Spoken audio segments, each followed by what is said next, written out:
All right, hello, and welcome back to this live episode of us. Let's see here. Let me adjust this camera a tiny bit. Okay, Philippine American couple there. It is a Tuesday night, 1/10/2023. It is approximately 5:31 in the PM here where we're at. Temperature is 61 degrees. Very nice day here for January the 10th. Beautiful day. Windy, partly cloudy, but very, very nice. Very happy with the weather today. We have a relative humidity of 44%. So, that's a little low, but it's a little dry, in other words, but quite nice. It makes for a very, very good and happy day. So kind of excited about the weather. Hopefully it will hold. We'll just have to wait and see. So let's see. One thing I wanted to mention and talk a little bit about, which I just learned about today, was most of you guys probably don't follow Arkansas sports, but Peyton Hillis was a Razorback football player, and back, oh gosh, must be 15 years ago. But he was an outstanding running back, got drafted in the NFL. Apparently, from all reports, he's just a good, decent guy. Very tough football player on the field. But I guess he is in intensive care in Pensacola, Florida. The report kind of talked a little bit about that. I guess he's having lung failure and kidney failure due to the fact that he tried to saved a family member from drowning in the ocean January the 5th.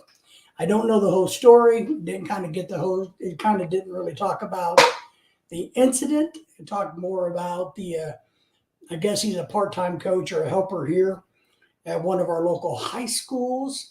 And they were talking more about what the high school kids are going through versus what Peyton Hillis is going through. But it sounds like his kidneys are malfunctioning, not working well, and he's in intensive care, basically in a coma, which, as you all know, I can relate to. So I thought that was interesting. Let's see what's up with the Yank in the Philippines. Mr. Yank in the Philippines, welcome to this live event. How are you tonight?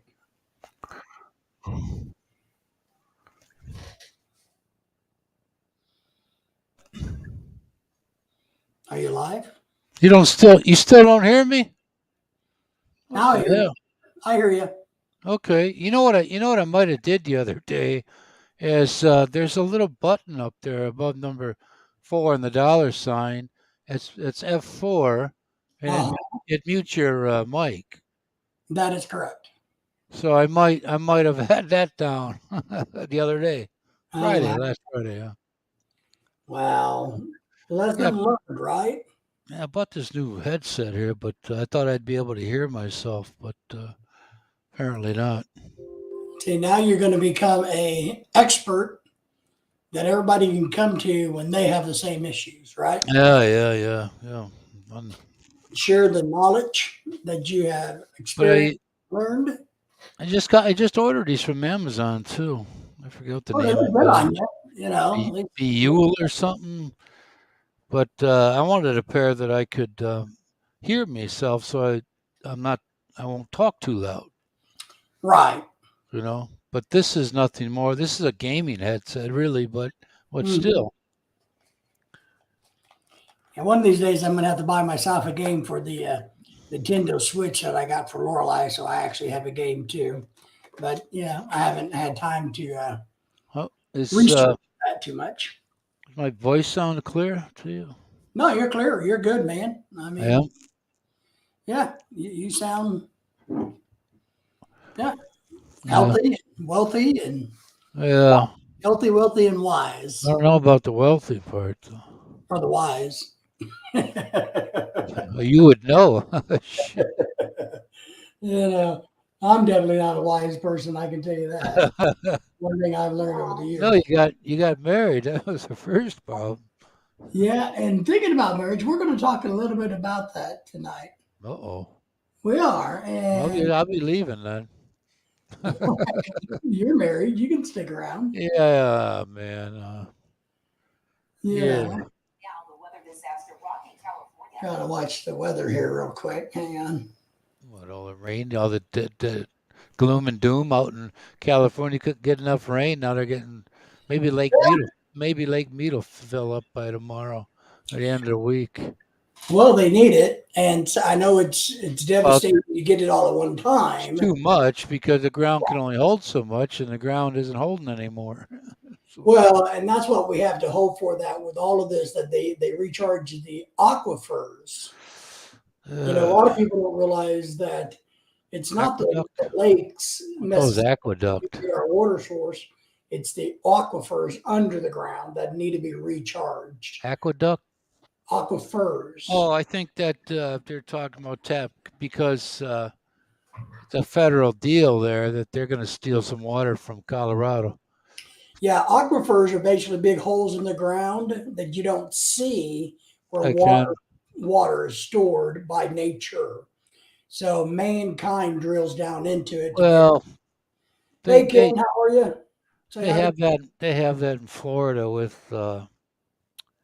like spring water. You know, it's not even that deep. You got to go, Yeah, but they were sucking that dry down there too. So the that's correct. problem uh, salt water is it corrodes it. You know, all the metal. Yeah, So I think they've found a way of doing it because in Puerto Rico, well, well, I was there in 2014, and this hotel manager told me, or desk guy told me that uh, Washington D.C. sent a whole bunch of money because they had to buy these turbines and all this shit to purify the water, salt water, right. and they were spending it on everything but. And then when one of the guys or one of the DC guys came down and they said, "Well, you know, how's those turbines going?" Well, Going good. we didn't buy them. So It's probably part of the so desalination system in I Puerto mean, you know, that when they had that bad hurricane, Trump was right that they were corrupt as hell down there, man. Because Rico. you know, out of mind, out of sight, out of mind, whatever way you want to say it. Hmm. But they were thieving, man. They were. They were. Hundreds of millions of dollars. Oh, if not billions. Yeah. So Ken says hi to us. Well, Ken, how are you doing today, my friend? I'm glad you're okay. here. I'm going to have You a know, question for us older guys, or I'm working on a project, so I'm going to propose a question throughout the night when people pop in, and let me see if I put it in the system this time. uh, All right. how was it? Okay. Oh yeah. Here it is across the ticker. What's your best advice you can give a husband or a boyfriend or a new boyfriend uh, who's somebody who wants to date a Filipina? What's the best advice that you can give them? Wait till 40. Wait until 40 to do what? Well, to get married, but because men mature far older. It takes them a long Well, time. what we mean is, what is it that Well, people got to understand they don't know it, and I tried to explain it to one of my friends who I don't talk to anymore because he's a dick. But uh, guys don't realize that they they support their family. Well, at least one member is tagged to support the family, and that's going to be expected of you. Some, I mean, not from always disclaimer. Not every yeah, single Filipino you no. meet, but but it's going to come up because it came up with my my slacker friend there that had a college degree in economics that you know, I don't know what the hell he did for a living because he did, you know, they took his diploma back because he didn't pay. But Hey, he t- Timmy, good to see you. he Appreciate you being here. he My took question tonight is, what advice, and I'm asking everybody because hey I'm Timmy. doing a project, would you give to somebody who wants to date, who's a boyfriend, who is a new He husband of a Filipina. he The- went to see this girl. yeah, All he got was a kiss, but I don't uh, think she really liked him. But so the first days there, her dad's drinking. And he's drunk, yeah, and he said he wanted my friend to marry his daughter. And he said, but I need some money for the water bill. And see, my friend wasn't used to this because he said, let me get this straight. You're drunk, so that means you're spending money, but you want me to help pay your water. yeah. You want me to pay your water bill. and, Now, and hey, I and I tried to tell him, but my wife was standing very nearby, so I didn't want her to misunderstand what I was saying.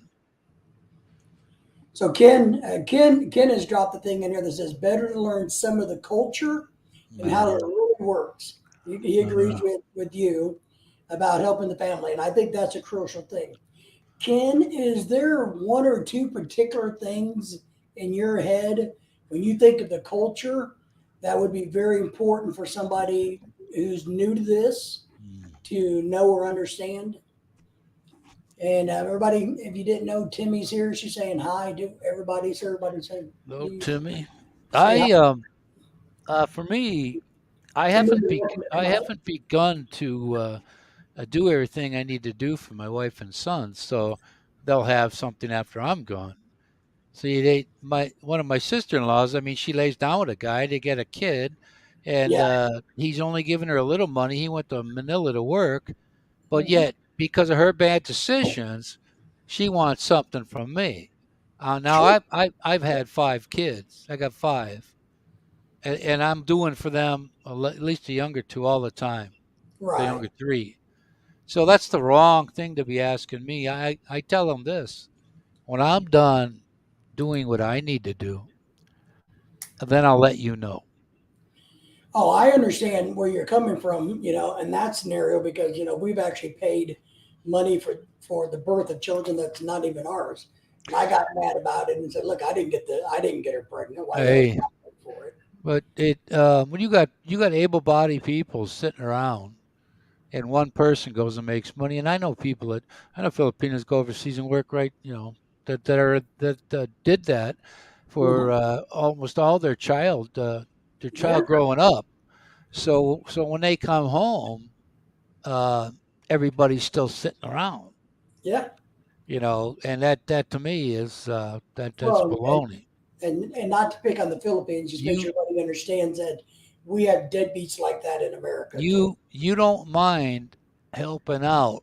You don't, but what bothers you is that Mm. they expect you to support them as well as your wife. Ken And suggests that we tell everybody to slow down and not to jump into it. Ken, mhm. that's great advice. Well, when you're a young guy though, you're not thinking clearly. I'm telling you. No, I mean, if you're a young guy or okay, look, and I'm going to piss people off by saying this, but this is really how I feel. If you're Uh, a guy from a Western country who can't get laid in their own mm. country, and then some youngish Filipino's going to fuck you a lot, guess what? Yeah, Well, that you always got to, no matter what the subject, you always got to say not everyone, because not everyone is like that. It's just that no, I'm just saying, but those don't I. guys in general are going to fall hard because Oh hey, yeah, somebody's I paying them attention when they can't get anybody to look at them in America, and they go, "Oh, I can do this," and these cute little girls will look at me because So see. they jump hard. I've learned not. I learned not even to say Oh, what's on my mind to my wife, because um it'll do me no good. It'll be misinterpreted. right. And so I have learned all my life. It took me a long, long time, because I always speak my mind, but I already know what and when and if whatever I'm gonna do. Just nobody knows about it. I like what Ken says here. His number two is Don't let on that you have money. Better act like that you're always broke. And that's great advice anywhere you go. Mm. So I like that one. Yeah, I, I told my brother-in-law, one of my brother-in-laws once, I told him what I made, and he goes, "Oh, you make all that?" But yeah, man, but my taxes are a lot more than yours. The stuff is different. If I made if I made 3 million peso a year, or I made four. Well, I don't get all of that four. I mean, they take about 25% of that to sure. to to fund the social network systems we got, and all kinds of other stuff. So And I have Ken to be agrees with me see. about the old guys jumping into it too fast because the beautiful girls are hanging all over them and they don't want to lose it. So I agree with Ken that the older guys are the ones, a 25-year-old isn't going to, because, Now here, when I get when I finally get my Medicare, I'm going to tell them they can keep it, because if I'm going to be spending all of my time over there, why would I want to give them $164 a month no, I for agree. nothing?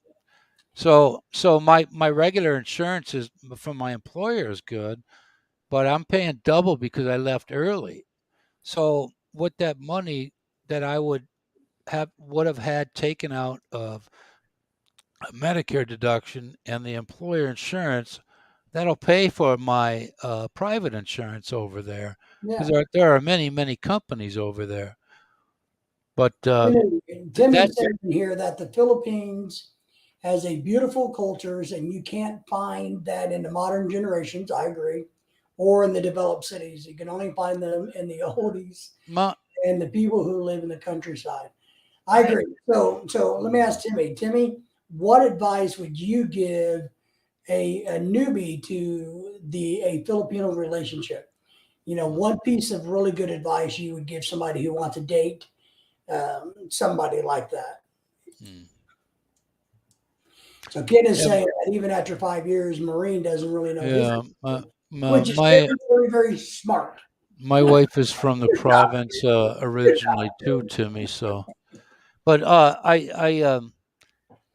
they don't seem to understand, or at least they don't. They give me that impression. But when I try to explain to them that my child and my wife come first. Well, and that's why it should be, no matter where Well, you're. it is that way, and nobody or nothing can change that. Yeah, we have people in America pissed off at us too because of money. I, So you know, my God, helping somebody is if they're making an effort, but they're sitting ah, around eating or eating cereal all day, watching TV, or nah. You know, I've earned everything I've ever gotten. I really have. You hear that a lot, but I have. And I am not the Red Cross, and I'm not, but I like to help. I like to help people when I'm able to. yeah. So, Timmy is saying, make sure that you stay low key and be yourself. oh yeah, man. I, Oh, I, I would agree with that. In dating, I think if you can, when you first meet somebody or you're a new husband, I think the key is really just to be calm and to be laid back a little bit and just take things with a grain of salt. I think you have to have a thick skin. I think you have to be able to kind of roll with the drama and let the drama settle out and settle mm. through. And then I think her other point is, in any relationship, you really and truly. I used to tell young people See you, Ken. when I taught at the college, and we would talk about relationships and things. Um, I used to always tell them, Yeah. know the person a little bit, make sure they understand your really bad side. Make them expose them to how crappy of a human you really are, Okay. and, and if they can tolerate that, then they may be around. You What's that? uh Ken, Ken, right? A lot of times, if you, I drove my bus all the time, and I had all these a-holes I had to deal with. But a lot of times when I rode the bus home, I used to take it in and come home, and I would sit there and observe everything.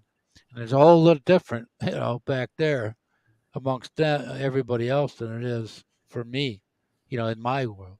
So when you go to another country too, Westerners especially, they want what they want, and they don't give a shit how you do it, but they can't understand why you don't do it like they do.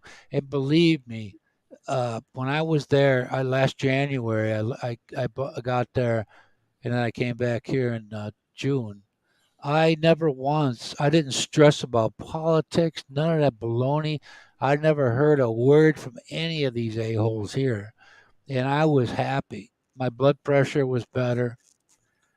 So when you go to a store now, you got to understand, like I don't know what the word is you use in the Tagalog or Bisaya a word for file.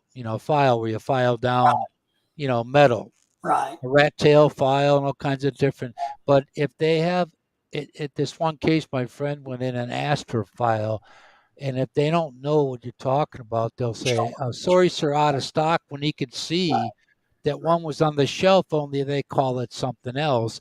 Then and Right. there, many, many Westerners will sit there and go off right away.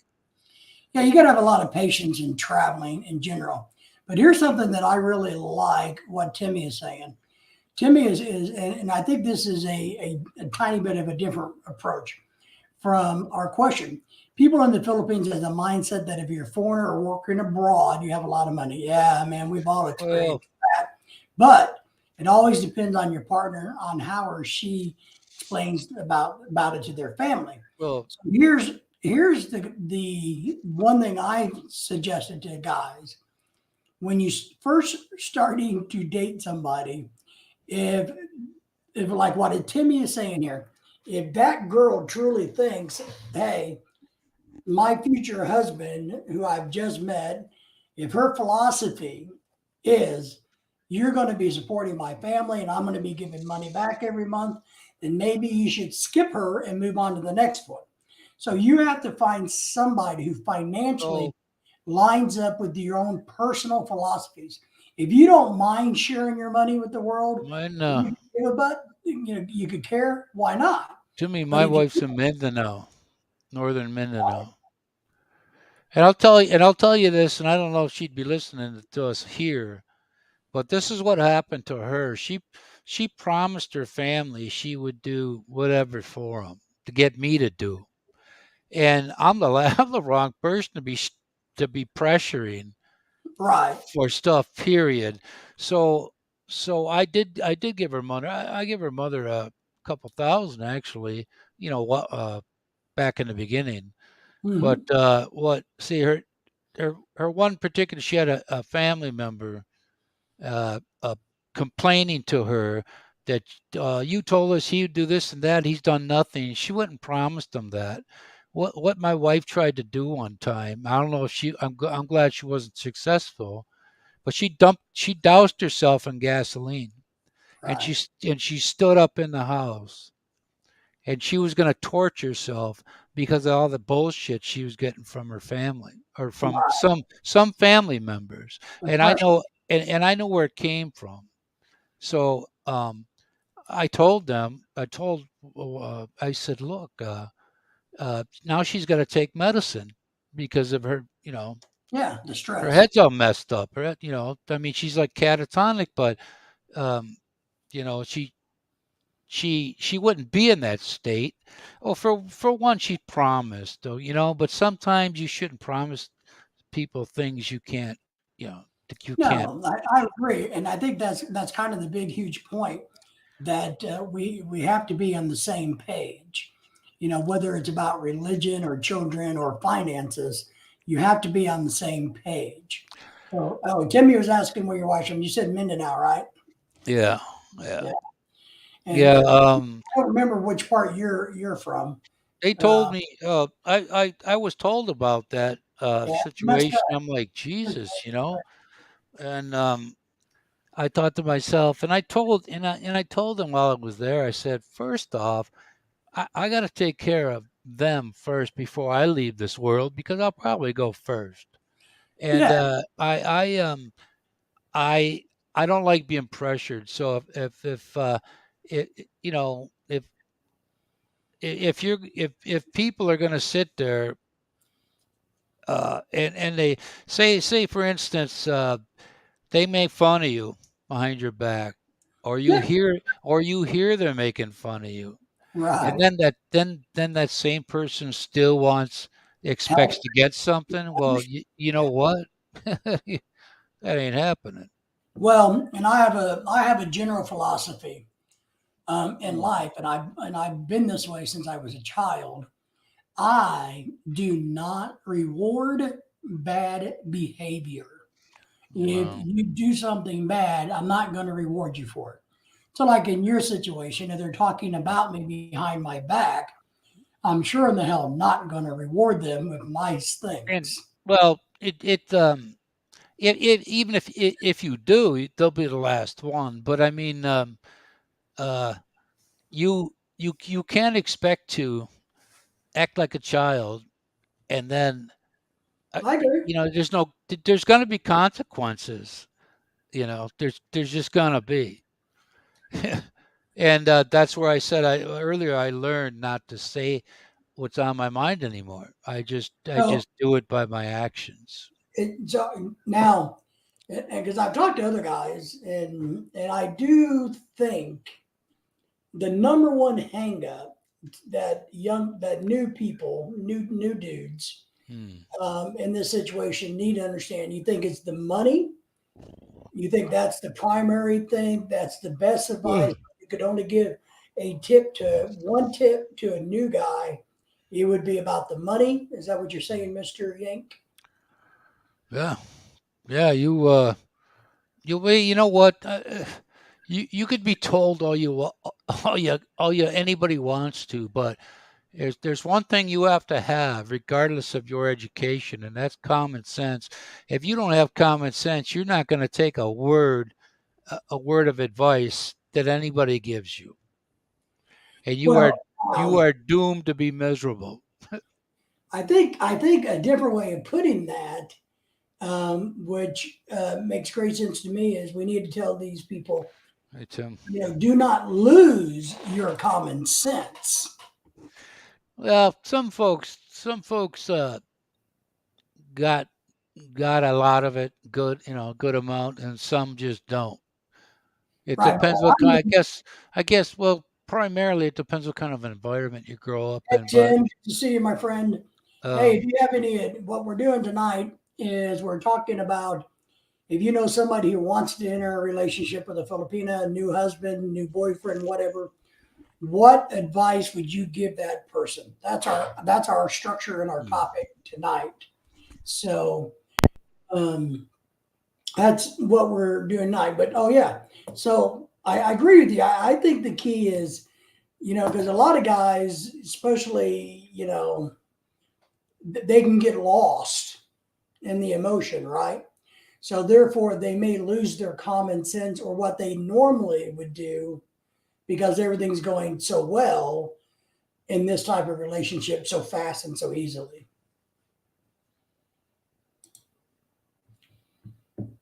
Let's see. Timmy says hello to you, Mr. Tim. So, and we had talked a little bit about Tim, about the money issues, and Ken has brought up a few other things. So, yeah, I think one important thing is not to lose your normal common sense just because, things are moving along very well.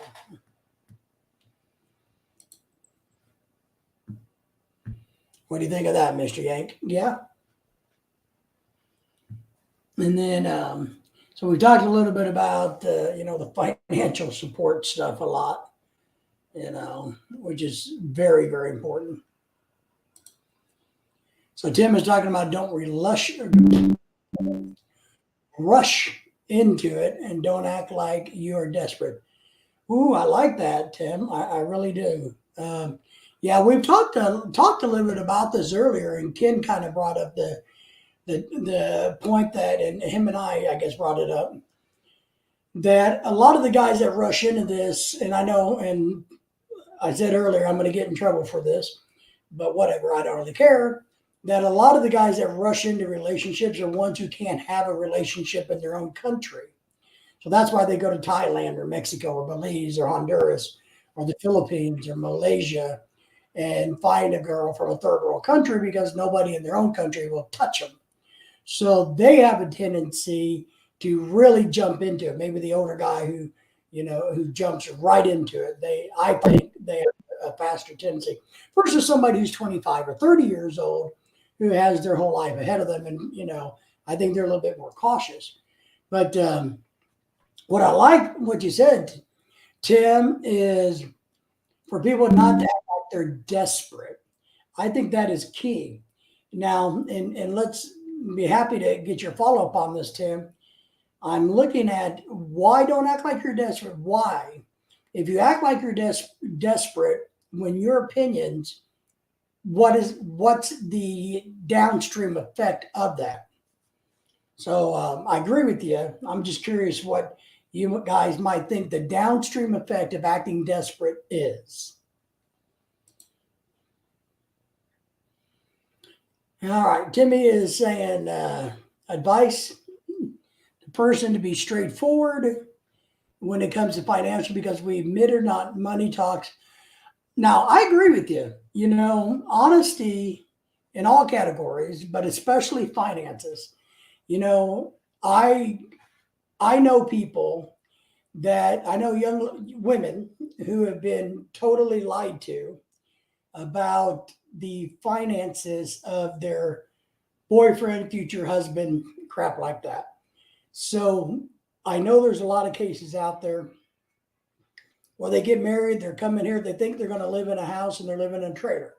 There's nothing wrong with the trailer, but I'm just saying they have the wrong perspective.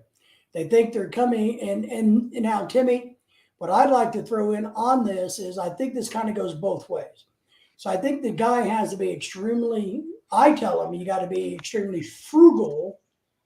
And like Ken was saying earlier about never telling you really how much money I have, you got to be extremely frugal in your expectations of what you tell the girl that you can do. You got to be very conservative. On the other hand, if you're not careful, the female may, if it's her personality type, want to be with you just because you have the money, and her expectations is way more than you, the guy, has ever looked or set out for.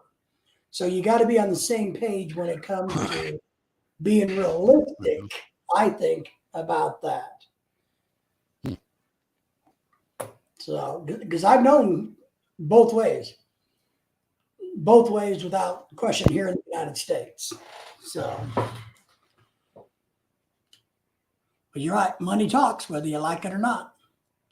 And of course, look, you can be and I know this sounds bad, but you could be the fattest, the ugliest, the nastiest looking dude in the world. And if you're walking around with a wad of cash and a bank account that, can run a small state, you're going to get the best looking girl there is. All right. So Tim is saying if you act desperate, the prospective partner will smell it and they just try to scam you, then dump you. There you go. What do you think, Yank? You agree with that? That's it. I'm writing some of this down. Well,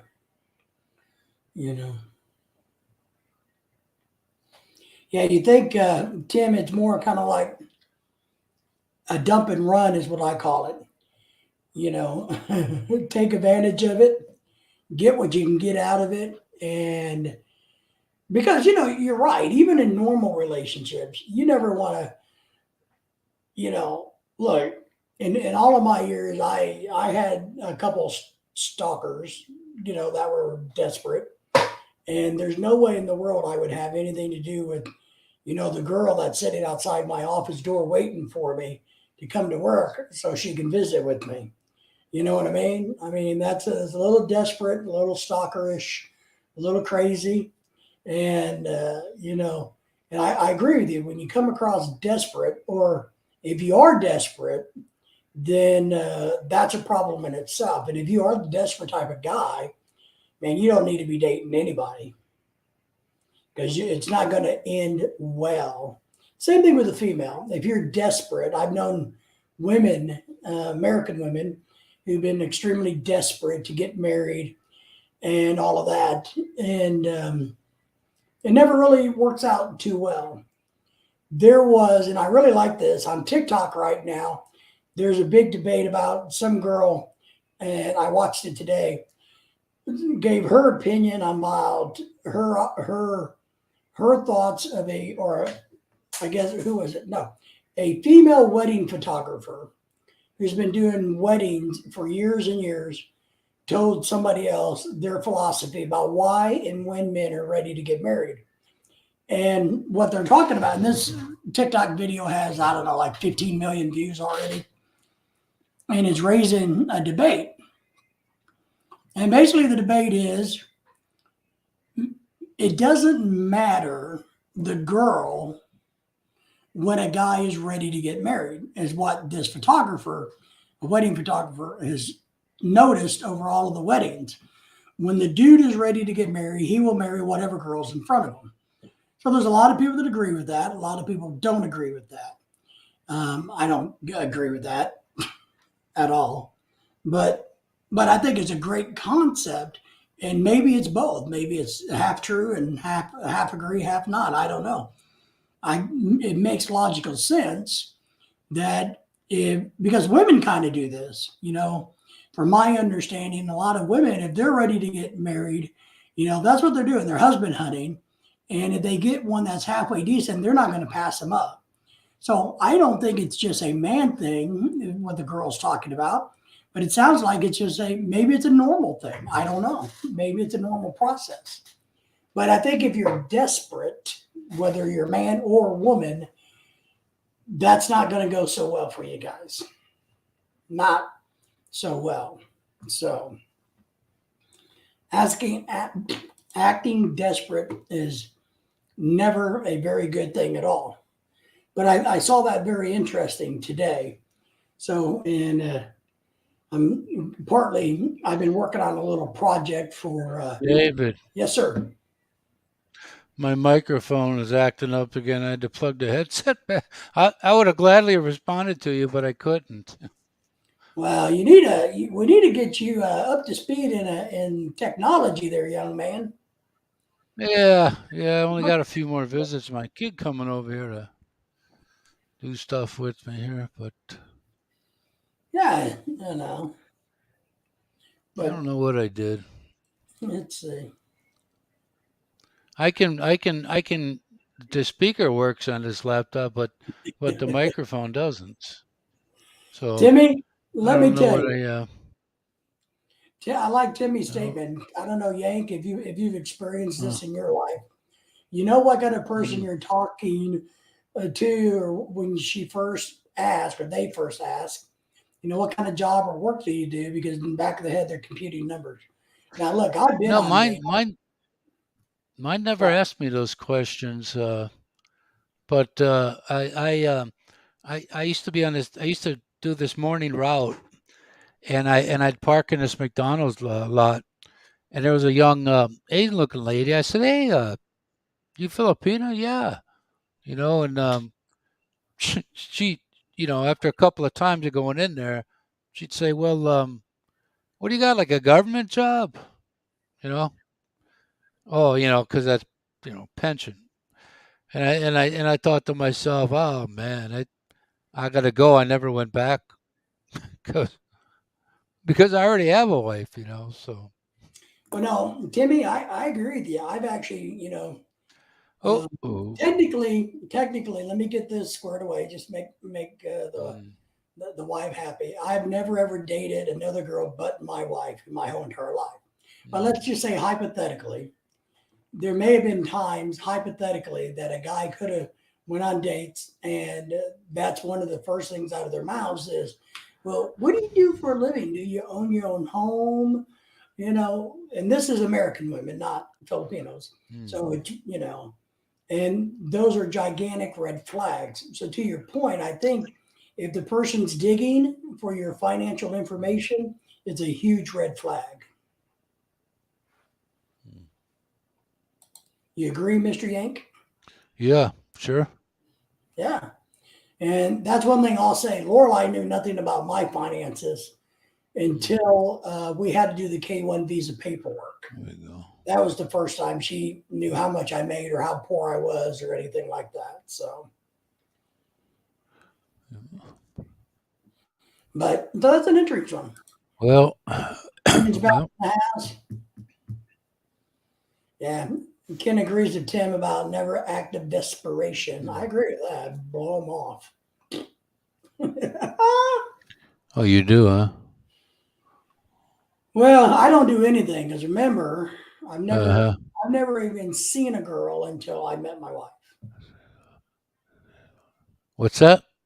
Said I've never even seen a female until I met my wife. Oh, I okay. didn't even know they existed. This is So okay. one of those type of things. But Uh-huh. so I think it's interesting. Lessons Yeah, learned. yeah.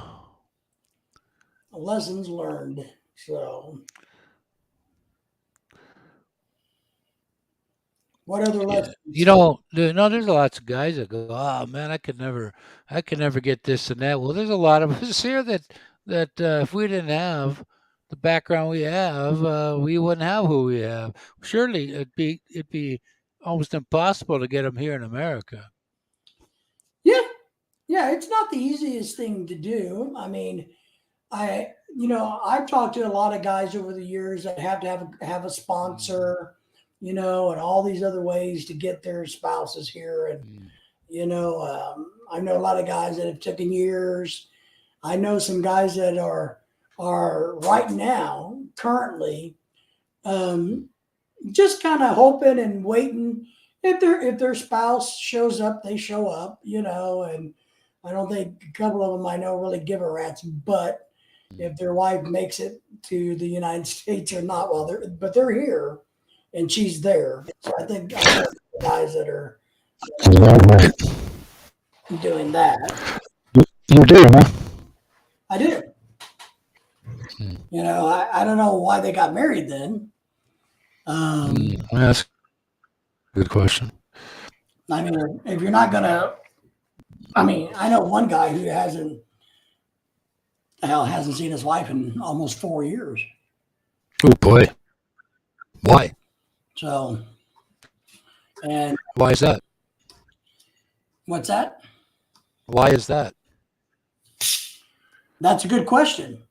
He Oh, and the hasn't seen his wife in 4 years. answer, yeah. Well, the answer is, we're in the process of getting her spousal visa. Oh yeah, well, it don't take 4 years, man. That's my point. So there's something going on there where he doesn't. He's happy that she's Unless not she's here. Maybe she's happy that yeah, he's not. he might, yeah, maybe he made a mistake and realizes it. No, And yeah, maybe she's happy I, and he's happy, and I, I don't know. I'm fortunate enough to be able to tell when somebody's. Uh, no, I really wasn't looking for anybody when that friend of mine was.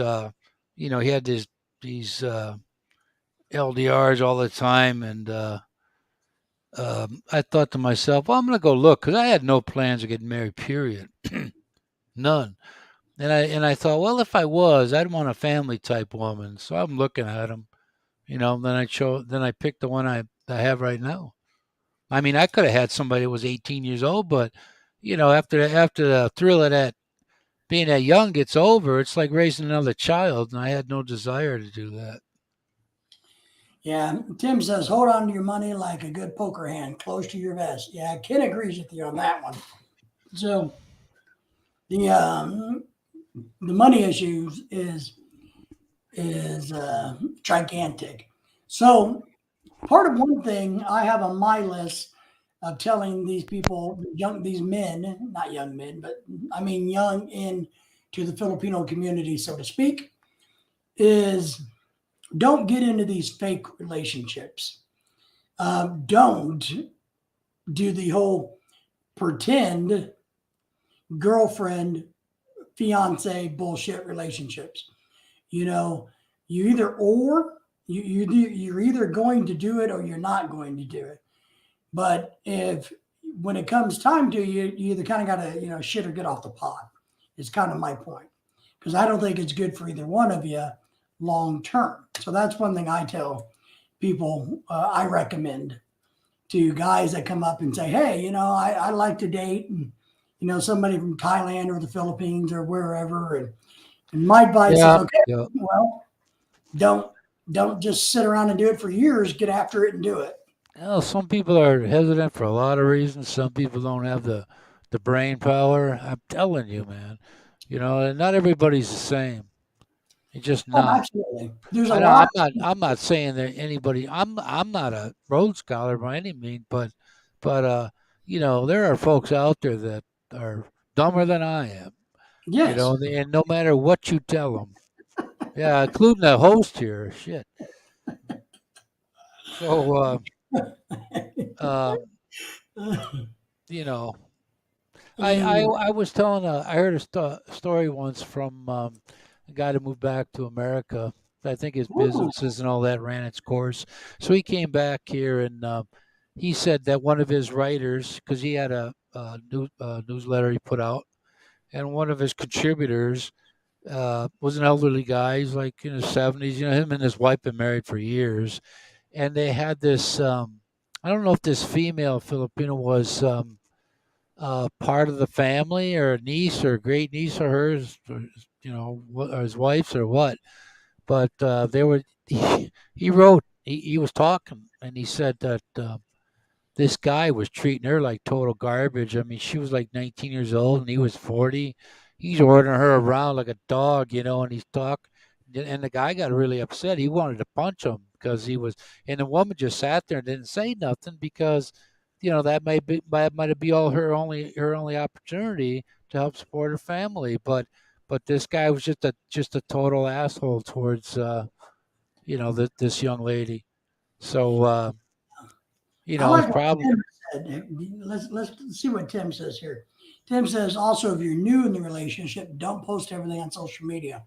I'm going to go a step further about why I think that's important. So I think it's important if you're new in the relationship not to post on social media. One, because there's going to be a lot of bullshit and drama. So you guys are going to fight back and forth. You're probably going to break up multiple times, argue, and just too much drama. But here's the other thing that's kind of relates to what Ken and Tim are both saying is don't befriend everybody in her world on your social media because that's going to give all of her community an inroad into your private life. And that can influence and shape the relationship. Because then if they start thinking, oh, he has a little bit of money, if the girl's really not into you, but they start trying to convince her, hey, he's got money, you need to date him anyway. Look.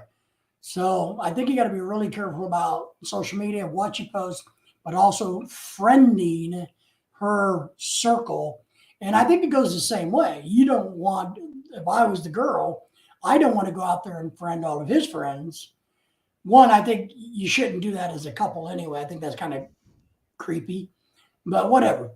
But I think from a financial standpoint, from a safety standpoint, from a security standpoint, from a realistic point of view, whether the relationship's going to work or not, throwing everything out on social media and just friending everybody and letting everybody have input on your relationship is a disaster waiting to happen. I like this one. Mr. Yank needs to learn this. He hasn't learned this one. So, is that right, Mr. Yank? Remember that your partner, your new partner, is not a slave. And this goes in both directions. We should treat any woman like that, period. But Right. no. But I And look, I did that video about American women. American women think everybody's their slave. So I think it's a good point. But Well, I the was dynamics is I, look, if American men are used to American women trying to treat them like slaves, I could see where when they go and date somebody outside the culture who has no innate no tendencies to be like that, that they may be a little bit harsh to start with. I was in Dominican back in 2012, and this American guy was down there, and his wife and his daughter, nice looking wife, daughter too, and he was some kind of he worked for the state. He was a police officer, but he was attached to the governor's office somehow. Anyway, well, I'm talking to him, and he's telling me about I don't know how we got in conversation. We were talking about being married, and I said, well, you don't have to tell me. I know all about that. But I said, look, you got like what 25 years in. I said it's you might as well just grin and bear it. I said, but your daughter is getting trained right now, so God help that guy that meets her, man. That was that was 11 years ago already. My goodness, gee, I know. Time flies when you're alive. God, man. Time flies when you're alive. Yeah, yeah. Yeah. Right. And look, and Ken has a great point. Don't be buying the poor girl $500 handbags because you're going to be making a huge mistake. You're You can setting buy it that. too high and it's unrealistic in their culture. You can buy the knockoff stuff. Well, no, but I think my point about the $500 would be if I'm living in the Philippines and I'm a Filipina or Thailand or Mexico, wherever, $500 is going to do me a whole hell of a lot of good in living expenses versus me having a $500 handbag. So I think it sets the wrong logic. And what I mean by this, you don't want to shift her paradigm of thinking. You got to look at the moment she's thinking about surviving, food, rent, work, paying the bills, doing the right things. If all of a sudden you're giving her $500 handbags and she hasn't seen $500 in months, you're shifting. Forever. Right, you've shifted her perspective now. So now her focus is more about the money and the things I can have versus doing what's right, paying the bills, Yeah, but you know going through what? life. Some people are sharp, and it's just a freaking crapshoot, man. You can be doing the right thing and be the nicest guy in the world and still get the shaft, but that's where wisdom and common sense come into play. If you're Yeah, not smart enough to see the difference, then you're gonna get what you get.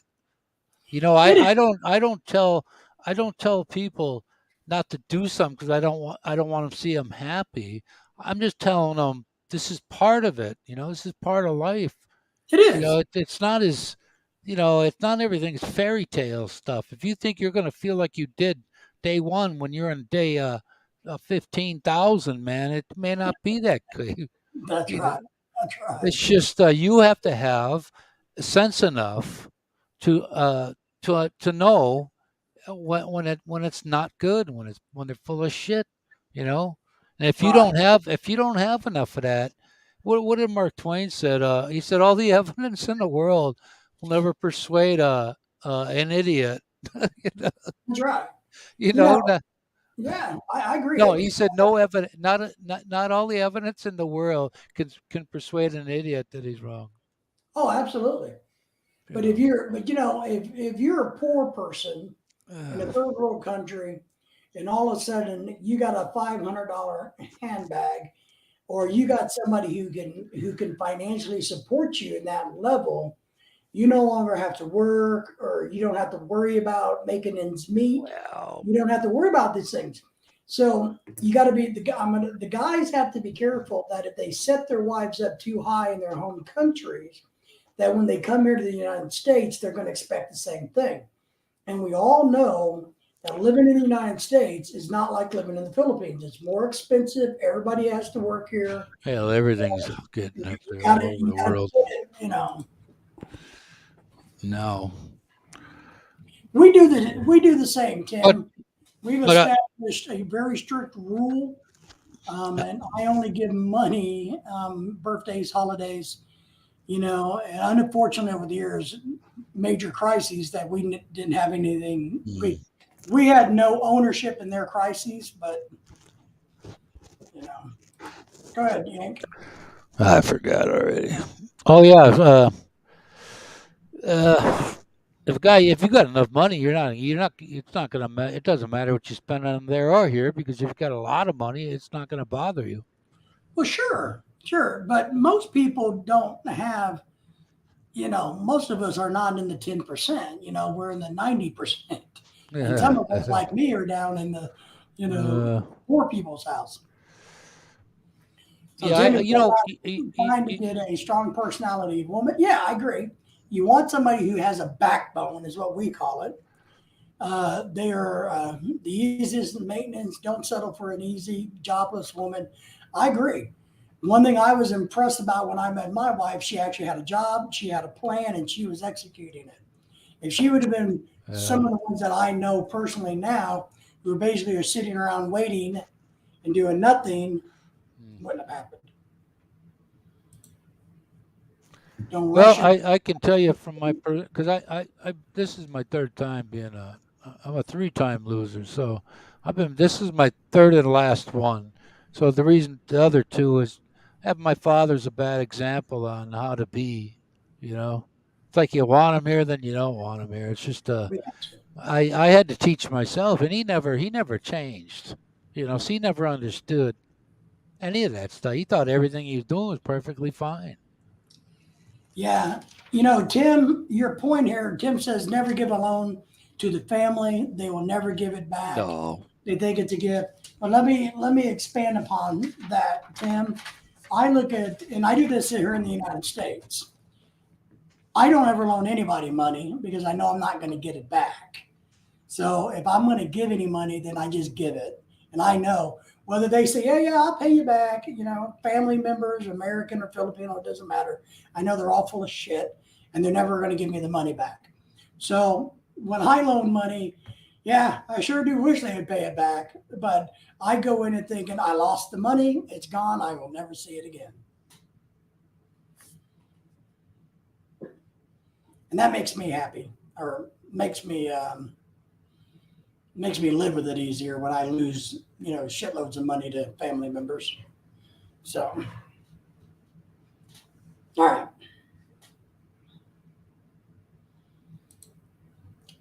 Because there's always a crisis somewhere for somebody, and it just it's doesn't work. It doesn't work. From an easy young, yeah. So yeah, we're doing good. We're doing good with these questions. I like it. I like the conversation. We're making headway. What else can we think of that we would advise some young person or young into the community, not young in age? Uh, Mr. Yank, Yeah. are you alive? I went in the living room and got some stuff. I had to take my headset off. I don't have this loaded into my computer yet. You don't have a Bluetooth? Huh? Don't have a Bluetooth? No, no, it's got it, but I haven't put it in there.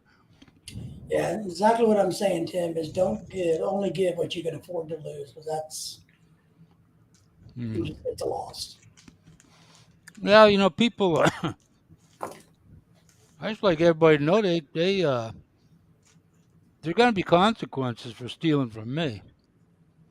Well, I, but they can only steal from you if you let them. In this situation, they can only steal from you if you let them steal from you. I mean, I feel like I've been stolen from, but mm. I've let them steal it. So,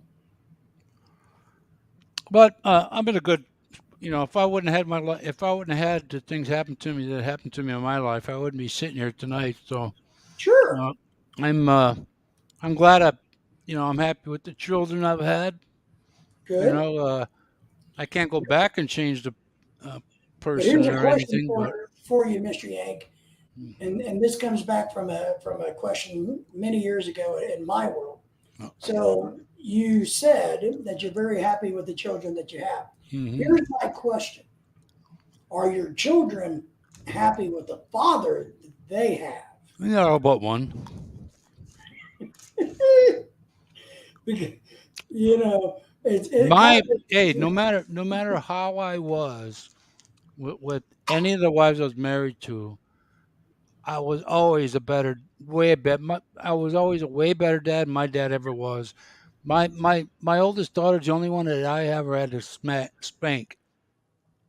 When she kept disrespecting my second wife while I was eating dinner, I just snapped. But my dad was bothered because he wanted two kids, and then they ended up having four. Two kind of accidentally, which made me and my oldest sister the next bet to whipping kids because he's just pissed off because he couldn't have his life the way he wanted it. So right. me and my oldest sister got whacked quite a bit for sometimes for what we did, and other times just because. So I've done more for my children than my father would ever had in his lifetime. Yeah, You I, know, I agree. And I think I didn't. that's my goal in life. But I like what So Timmy's saying here. Let's listen to what Timmy, Mr. Yang. Timmy says there's nothing wrong in helping to make sure, like the money that's given, is for life and death or cold and Mhm. hunger, not just the things they want. And we all agree with that. I think everybody in the panel, everybody in the chat, everybody in the world's like, look, and we do that today. We're very generous. If you need food, I'll feed you. No problem with that.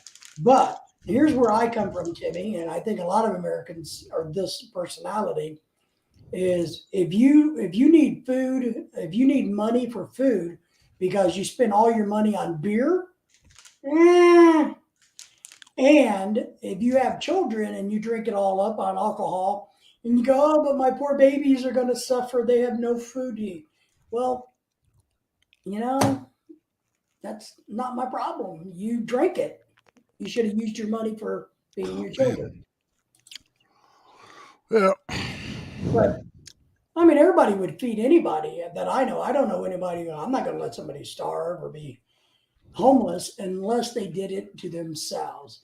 I always believe in my philosophy is if you're willing to help yourself, I'm willing to help you.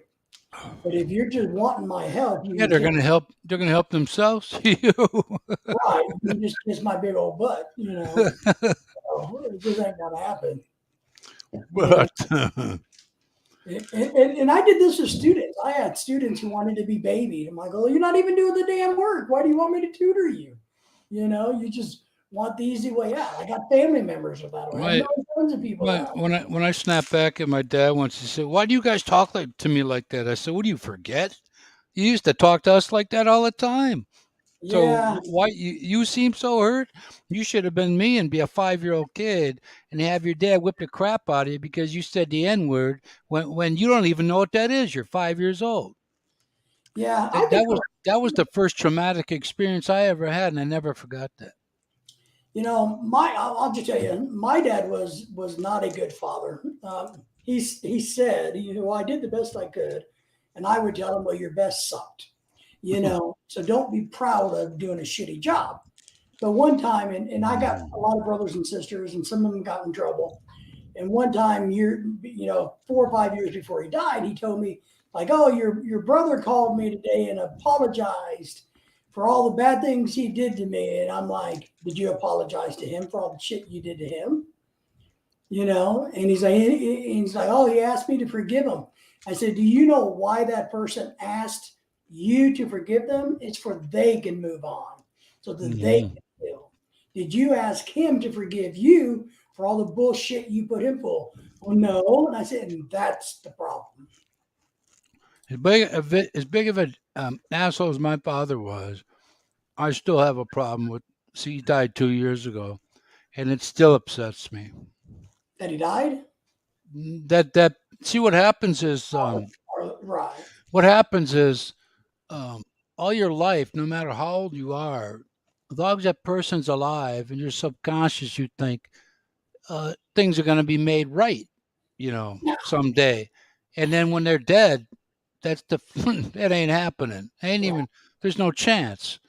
So that is upsetting because even though my children have had it made, I haven't, and it still bothers me. But I still love my dad, though. Timmy is saying they have no food on the table but money to buy cigarettes and alcohol. Exactly. Mm. Hey, the Green Hornet Squad is in the house and saying hello to all of us. Thank you. But I got some pretty my brother-in-law's Hi to uh the Timmy. the youngest one I had, he went him and Uh, his girlfriend, they have a baby daughter together. They went to he was working at the market, so you know that the income limited because you're spreading it around even more, you know. So they went to Cagayan de Oro, and they're working there, and they've been there for a year now. So so they are all my brother-in-laws are pretty they work, you know. They're always thinking of different things to do. I like well let me acknowledge the Green Hornet saying hi to everybody, man. We appreciate you. Got a great channel. The but let me Hmm. say let me find him here. Tim, you're right, and I get that. You know, having kids doesn't come with an instruction manual. Being human doesn't come with it, No, but it but should be normal. but But here's having it. here's what I like. I like what Ken is saying. He's convinced that after dealing with the Philippines for over 20 years, that if it Oops. wasn't for the women in the Philippines, all the Filipino men would starve to death. Man, you got that right. I like that statement Hmm. because I'm telling you, I agree with you 1,000%. If there's no women in the Philippines to take care of things and to make money, all those guys No. just starved to death after the alcohol ran out. So everybody saying hi to the Green Hornet, which appreciate you guys doing that. We'll get Hello, hello. Little America. I like. Oh, thank you. We appreciate the little thumbs up. That's right. Give us a thumbs up. Shout us out. Now my dad was just a hothead. He was an a-hole, period. You know, he like my mom said he was great for the first 8 years they're married. After that, you know, my dad was he was not a teacher. He's the kind of person that cracked you and then explained it to you later. But I would fly from one corner of the kitchen to the other. So the day my father quit putting his hands up to my face was the days when I could put mine in front of mine to block his frickin' swings. You know, so that's got nothing. Yeah, yeah. You know, having a baby ain't easy, but I had a crap childhood, so I knew what it was that how Did it you get needed to be how it needed to be done. well? What you here's what I think about that because and this is what I told my father while he was alive. Because in a role reversal, I became the parent in my group. So I was the leader in the group, and I was a disciplinarian. And I would have to have many talks with him and he had a horrible childhood raising too. And I would sit down and try to explain to him, then why would you do the same thing to your children? It was bad for you. Hmm. Sticking your hand on that hot flame burnt you. So why would you want your children to do it? Why would you go and do that? Hey, look, this burns. Yeah, well, no shit. You didn't like it, so why would you do it? And I think that's part of my mentality of that is if you know something's bad, then why do you do it? And you may ask, well, I didn't know it was bad. Did you like it? No.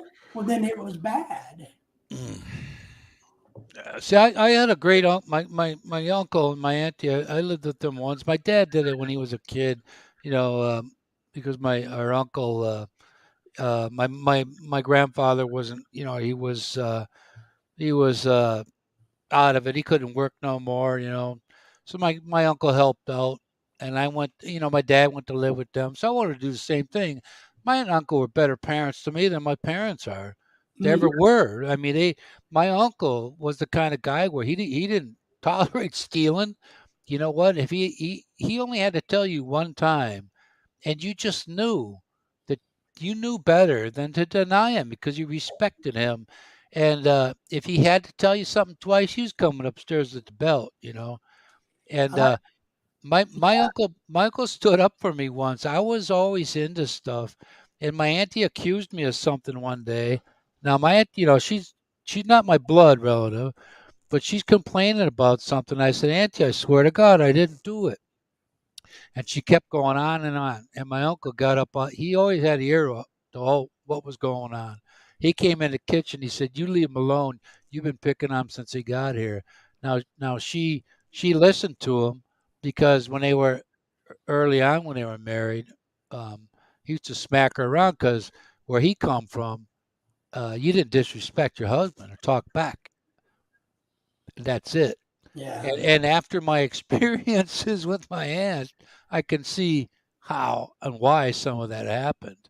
But she was, I still, she was still good, just wasn't, you know, she was a good teacher, man. I mean, I loved them both, and I was more upset when my uncle died than, it just, I didn't think I would be, but I just, I couldn't hold myself together, man. That's how much I loved them. I like what Timmy is saying here, or Timmy, I can relate. I don't like it. I can relate to this. Timmy says, my sister gets mad at me. She asks me for money. I tell her to basically, look, your deadbeat husband, I'll give you money if you leave the deadbeat husband and go get a job. Look, Mm. we've had that conversation also in my world.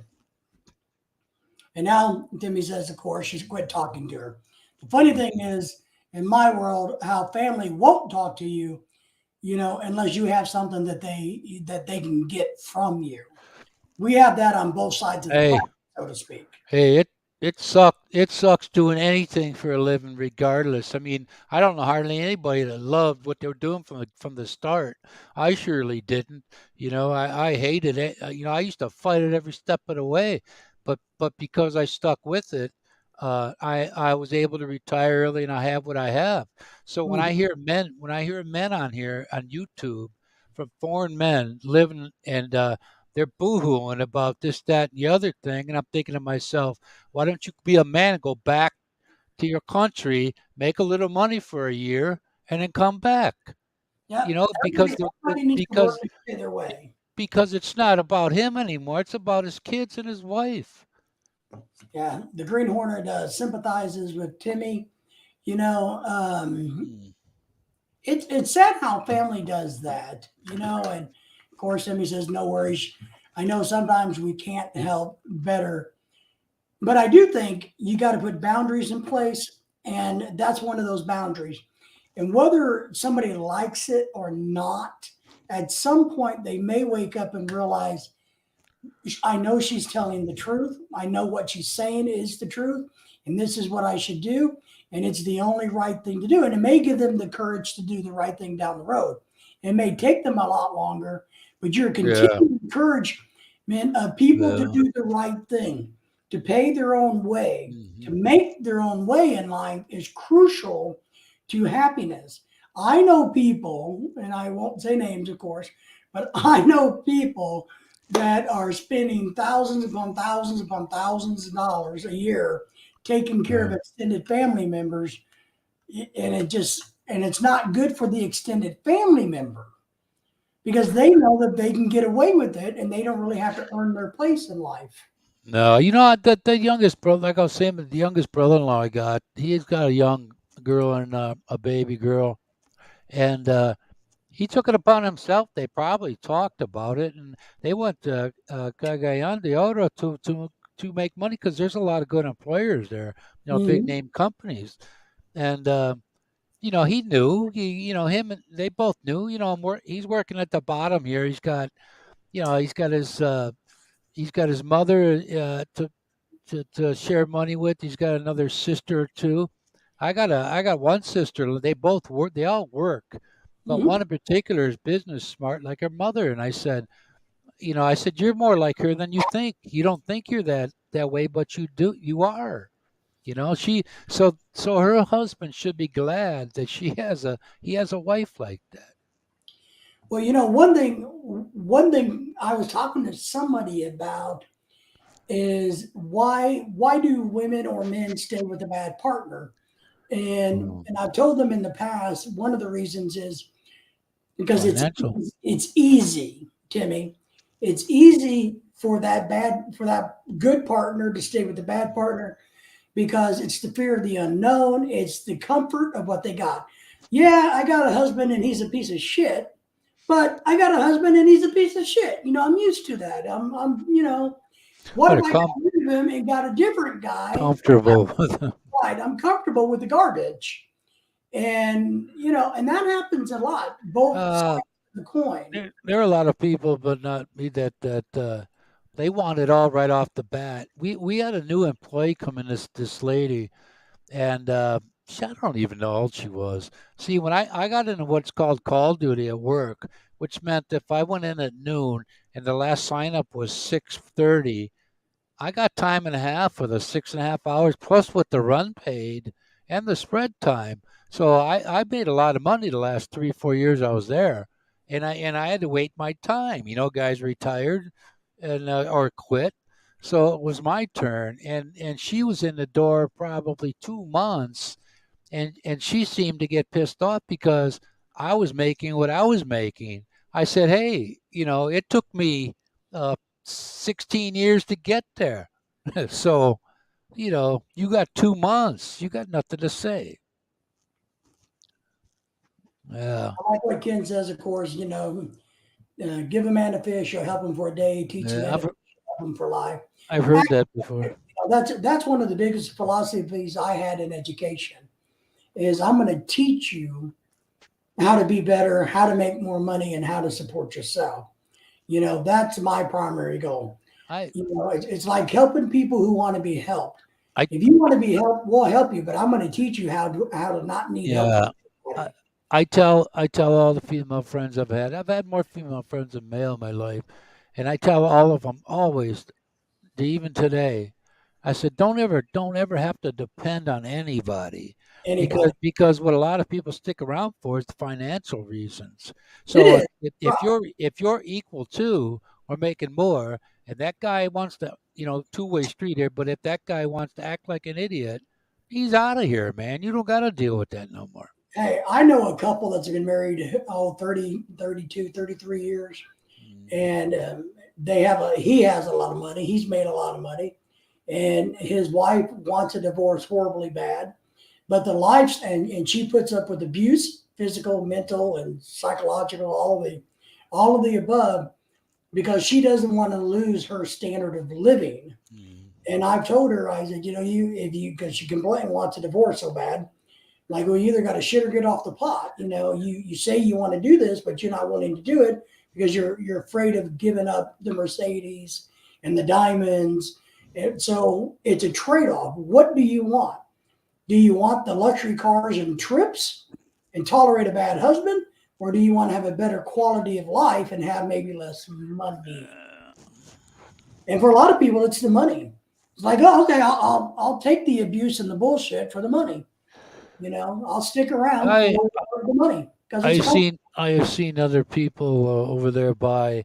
The guy's wife asked her. He asked her. She asked him for. Oh yeah, was it $600? So she goes and buys all this furniture from the Muslim business guys over there, where you just get a big like a haystack full of clothing, some good, some not good, and when she wasn't making any money off of that, she just said forget it, and she stopped. And then she told somebody else they could take those clothes. Well, that guy just gave her $600. Yeah. You don't do that. That means you don't value nothing. But But what why what she did that, why she did it, right? Because she didn't have to earn the $600. of When course. a person doesn't have to earn what they get, then it has no value to them. It's unrealistic. And that's where I was touching base on with if you're going to be in her start a relationship and you're going to make her rich in the Philippines and you bring her to America where she's not going to be rich unless you truly are rich in America, which is not most people, then that expectation is going to be a big problem in your early relationship because she's going to go, wait a minute, I was rich in the Philippines. Why do I have to have a job and go to work and pay bills here? I didn't have to do that when I was in the Philippines and you were my boyfriend sending me money. You know what I mean? So I think Mhm. there's a paradigm shift that can happen there, Yeah. but it goes back to the same thing with everybody. You know, you got to earn your keep. You got to earn your way. If Green you, Hornet says he if knows you that know, life is hard. my sister, Never give up, especially when you have kids. I agree with that. Your motivation should be your family and to give them everything that you yeah, never have if human. And I agree with that. I that's what think, I did. You know what? I had this second like that. When I was a kid, I didn't have, I mean, nothing, man. So I had this little pedal car though. It was made out of metal. And I wish I'd have bought one years later. I saw one at this antique dealer, but I thought it would be cool to buy my two kids that are 30. They were like 5 or 6 years old, so I bought them one of those. What are they for? Bought him one of those battery operated Jeeps.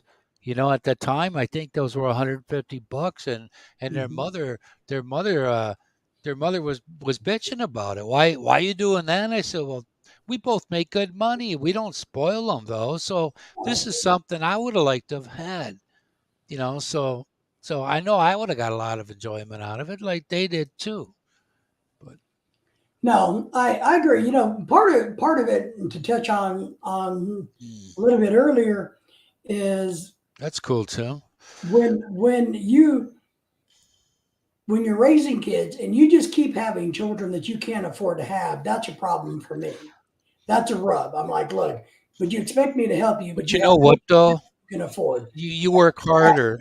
If That's if bad. if you got more, you work more. That's all it's to it. Well, You you know, do. You do. You personally do. But a lot of people do not. A lot of people I have children thinking, oh, I'm going to get dude, help from everybody else because, oh, me and my four man, children. I borrowed $20 off my mom once, and I felt bad. I had to wait a week to pay her, and then I had a car that when I went in the army with my first wife, uh, I I um I think my dad made the payment on there for 2 months, and then we sold the car and paid them back. So Right. that's the extent of me borrowing anything. So I worked for everything I got. You know, my first car, I worked for it.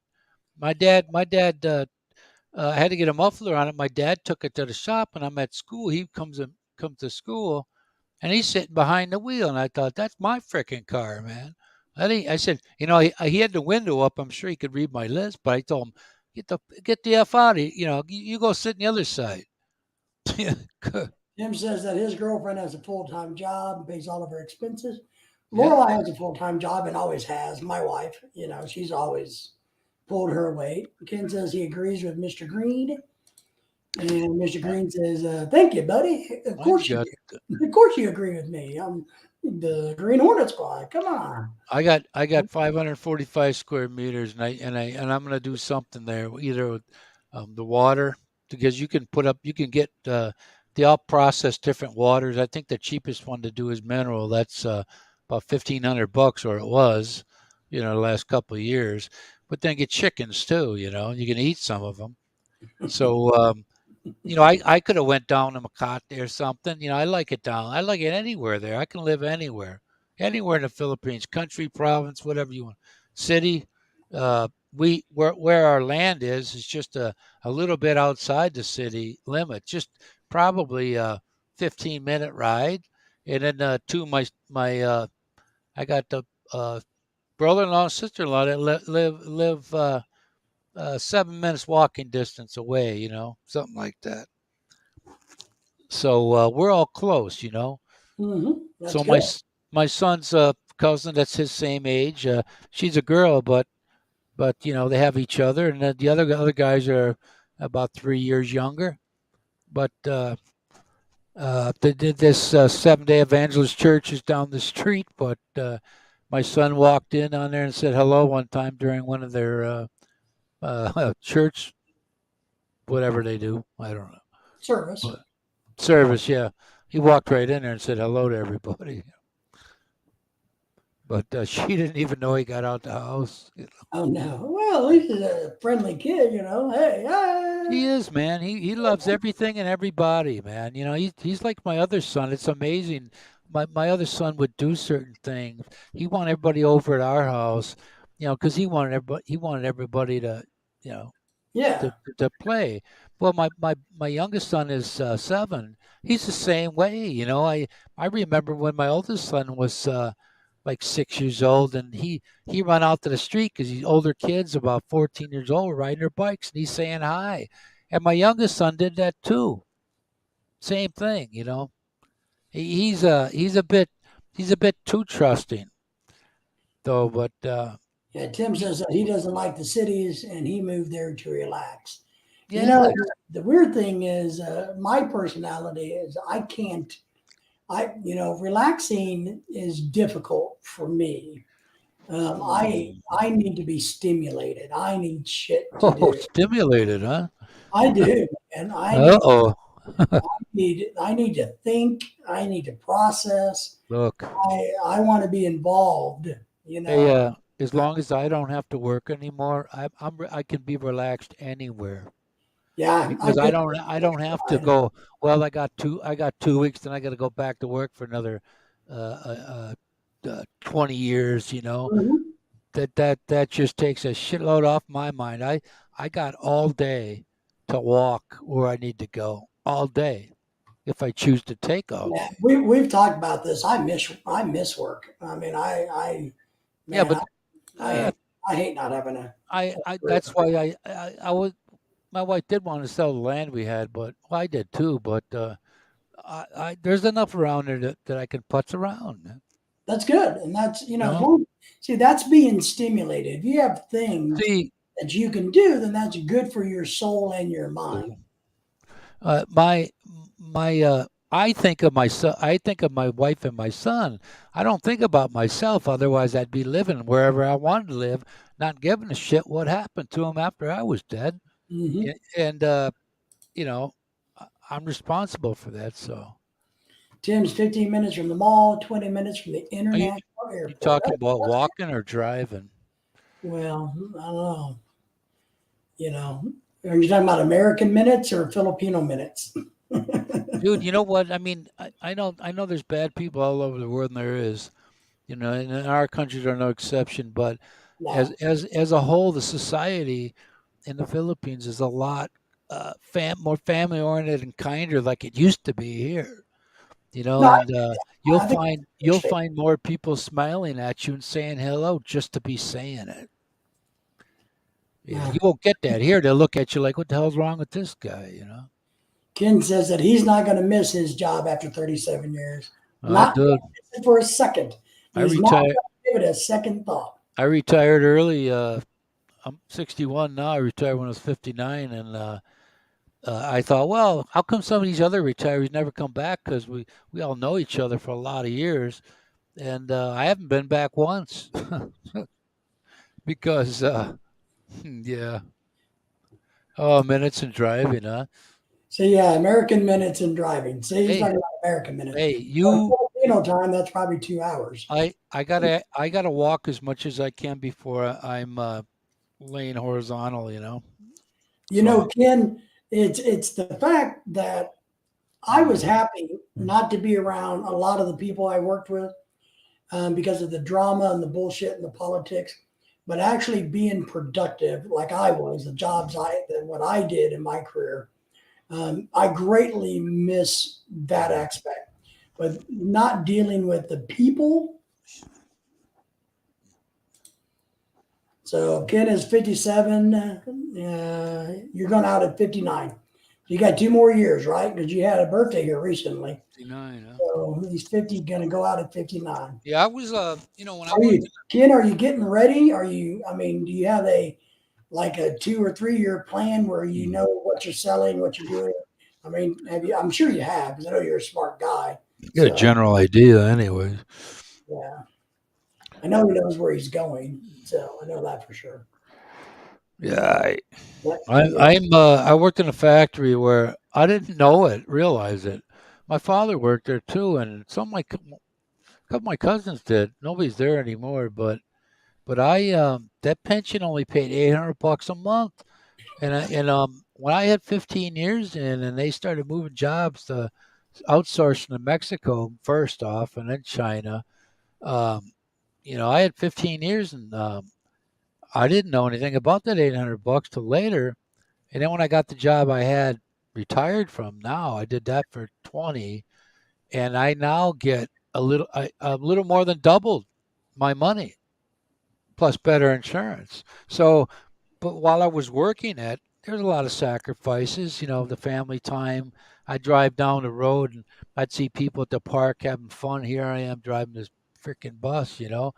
But all that ranting and raving and bitching and moaning, age mellowed me, and I'm glad I stuck with it. I have a bit of a heart thing going on now, but uh, Yeah. I'm blessed that it happened the way it happened.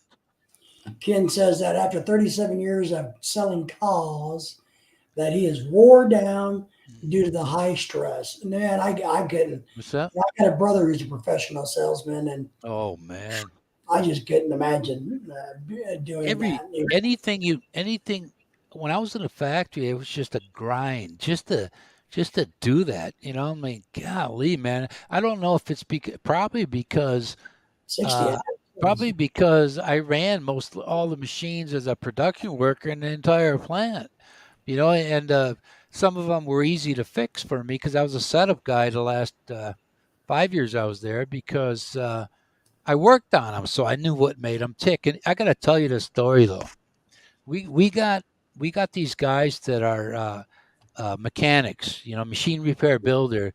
They work on a. I go to a machine if I don't have enough time or knowledge to fix it, they do it, because they got all day.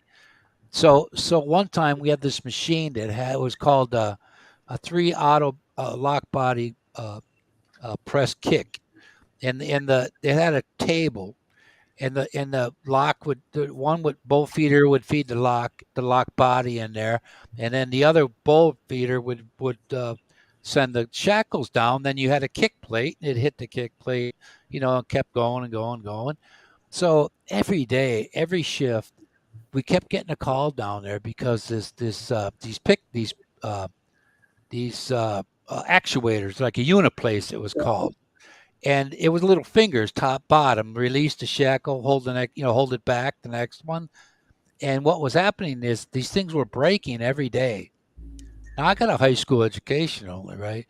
So one day I had nothing to do, and I'm standing there talking to the operator, and I used to shoot the shit with all these guys, and I'm watching it, and all of a sudden it dawned on me I could see what happened. It broke while I was there. I the cylinder in there, there were two airlines in the back, and the cylinder would retract, to let a shackle go, and then come back to hold the next one. It was hitting. There was this little block on the back where the screw, the airlines were in, and the shaft kept knocking at that thing, and then it would bust the screws. Hmm. So I took that into one of my friends. We called this a satellite tool room. It was a second one in the new building, we called it. I said, Ronnie, could you bore this block out for me? And I said, this keeps hitting it. See? So he did. And that was about 3 years before, I left. And that thing hadn't broken down. That thing hadn't broken down since then. Yeah, I did a. Yeah, that's cool, man. You John know, Baker's in the house. He says hello to all of us. He's saying hi to John, to Hey, Ken. John Baker, what's up? Everybody say hi to John. Hey, Green Hornet says Uh, hi to John. I see. Let's see. John says he can sell sheep to a herder. So wool to a sheep. Okay. so we'll He do can this. sell anything. That's right. He's a salesman. It's No, just, yeah, the engineering concepts, when working with OSHA and doing machine guarding, mhm, that's one thing that we looked a whole lot at was the root cause of accidents. So if you had a product, that's what we did. We would back it all the way up and through to look mhm, at to see what the root cause was. Your root cause was you could fix it by boring that out and countersinking the screw. mhm. Yeah, that's cool stuff. Yeah, I you think know these guys would. This is what I told this guy one time. He was a smart ass machine repair builder. You know, I knew the guy and well enough, and he was on his plug mill machine one night. It was a mill where your key cylinder goes in. There's the housing that the key cylinder's in. It's a solid brass piece, and the mill would mill off like up to make it a finger on the end. And I went over there, and because I worked on machines a little bit, you know, set them up. I offered my help. I said, Jack, what are you looking for? Um, he says, yeah, I'm looking for that. God, what was it? It was a pin that kept the motor. There was a motor that it had two functions, but you had it timed the spindle that turned, you know. And I said, "What are you looking for, Jack?" He said, "I'm looking for that." Uh, there was a little lead piece. It was what was it called? Oh man, I forget what the hell the thing was called. a key. And yeah, it was a key. It was some kind of key. It wasn't an actual key like we know a key turn. Right. A pin But key. it was keyway. It was a keyway. Yeah. It was called a keyway. So I said I offered some help. He goes. I got 25 years of experience. And I said, Jack, maybe that 25 years of experience will help you find that motherfucker too, huh? Hey, John Baker, since you're in the house, our question for the night, and we've been talking about Oh, this, no. is because I know you have a lot of history. So, what would the best advice that you could give a person new to the Filipino relationship drama, whether it's a Tell, boyfriend or wannabe boyfriend, a tell, new husband? What advice can you give them, or would you, what you one thing would you give them, John? you could buy them a pair of Adidas and tell us how fast they can run. You asked John the comic that question. Uh-oh. I don't get that one. Oh, you don't, huh? No. Oh, John. Yeah, John Baker's. He chases his wife around the house. No, no, no. He teaches the prospective suitors to run. Oh, I was You know, thinking. I was driving a bus one day by the courthouse. These people got married. I opened up the door and I said, "It's not too late. You can run."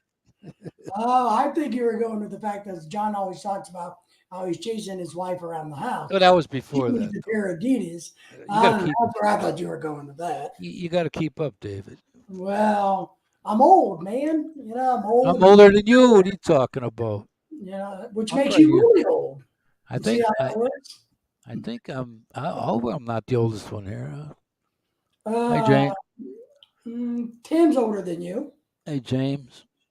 Hey, James, how are you, my friend? He's out. How's the rain in California doing? So here's our question for the night. California. Yeah, we're talking about the best advice you would give a new husband or a new boyfriend or a wannabe boyfriend in entering I, a relationship with a Filipina. I So thought what that's what we're looking I for. thought So James was living in the Philippines. now James is in I think San Francisco, if I remember right. San That Francisco, Philippines, huh? no, California. He's out in California. He has a large population. Who the But heck? Oh yeah, yeah, okay. I was thinking the wrong person. Sorry. no, he's out in California. I was thinking of somebody else. So that's kind of what we've been debating. We've been coming up with different things, that we can do. So everybody say hi to James. Of course, James will say hi to everybody. Hi Green James. Hornet is giving a good old appreciation to James.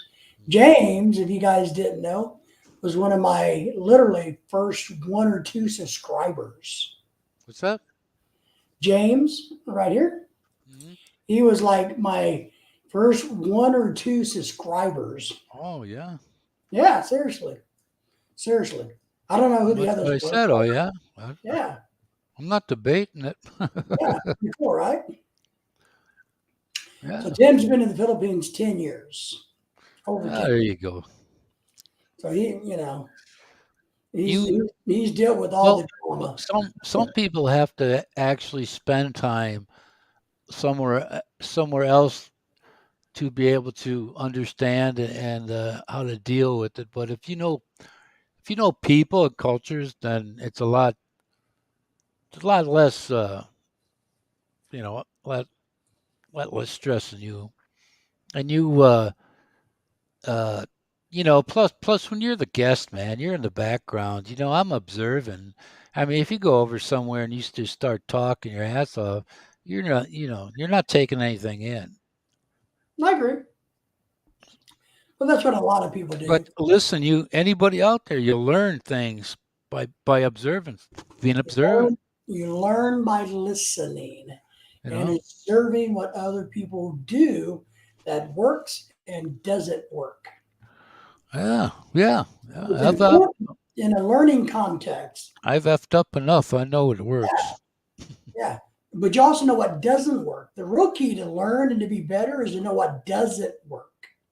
That's the key. Well, how to be less. I'd like to think of it being like less. Green Hornet has to bug out. Everybody say we appreciate you to the Green Hornet. You're Just always being a better welcome. person. Being a better person.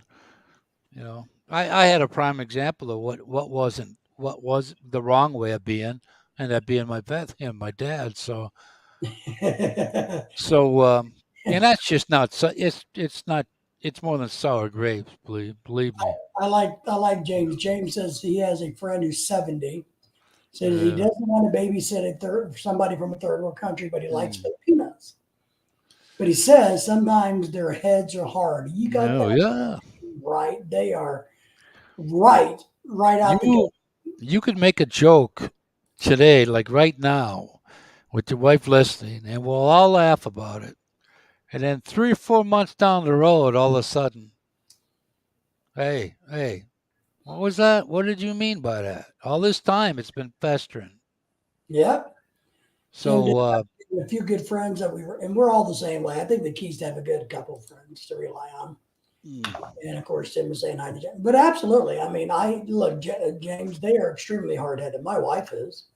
Every Filipino I know is right. it's just it. I had a few friends all my life. I was always a person of not a big clique, kind of guy. I think I childhood maybe three. You run in small circles. Yeah, from the time I was old enough to start going do guy things, young guy, Hmm. like 7, 8 years old, and I only had a few all my life like that. Always have. Yeah, it's a good way to be. In my world, I was in public so much. So when I got off of work and went home, I liked keeping my world small. Hey, you know what, man? My my second wife worked in marketing, and so I drove for the part of the time I was working, 20 years of it, and she always wanted me to drive, and she'd get mad if I said, "Oh, man, I drove today at like 20 miles an hour. I drove 100 miles. That's like torture." So she'd get mad at me. I said, "How would you like me to ask you to sit down at that desk there and be on the phone And do your whole marketing. time that you're home? Yeah. Would you do that? You think you'd like that? No, you wouldn't." So,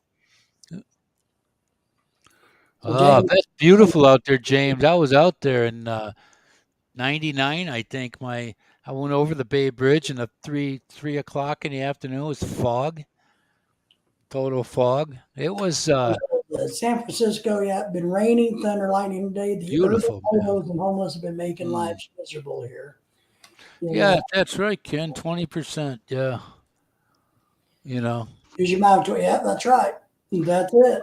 I was real good at being in the background there. I didn't go around. I haven't done it, and I keep having to tell myself not to because this guy where I go get my hair cut, this other guy's a real smart ass. He's always popping off, and I'm thinking to myself, well, he's a butcher, man. But I don't say nothing. I don't want to get kicked out. The more people you have in your inner circle, the Hmm. more chances of drama and drama and drama. Hey, Small. there's the missing link. Craig Paris is there. Hey, Craig Parrish. Craig Parrish is there. Good to see you. He says he's busy in the background. Everybody say hi to Craig. And he got us in the background, so we appreciate I haven't seen him in a couple weeks. Hopefully the fish tank worlds are going good for you, my friend. Ours is doing well, so we're happy about that. Put some We're piranhas in talking there. about what advice you would give somebody who's just starting to date or a new husband of a Filipina. So you're an old married man yourself, so that's what we're talking about tonight. Buy her no more than 3 drinks and get laid and then go home. 1 drink. Mine, well, now I think mine is a 1 drink, but I know You're gonna some. be like the brothers, huh? Sit there and suck on a $4 drink for 8 hours. I know some are 20,000 drinks. And Oh, Jim says, in fact, I have a friend. That, we have friends that have keys to our house. You know, if we're gone, if we're on a cruise ship and die, and they need, if we get back, if you're on a cruise ship, not me. you know, if I lose my keys or can't code or whatever the hell,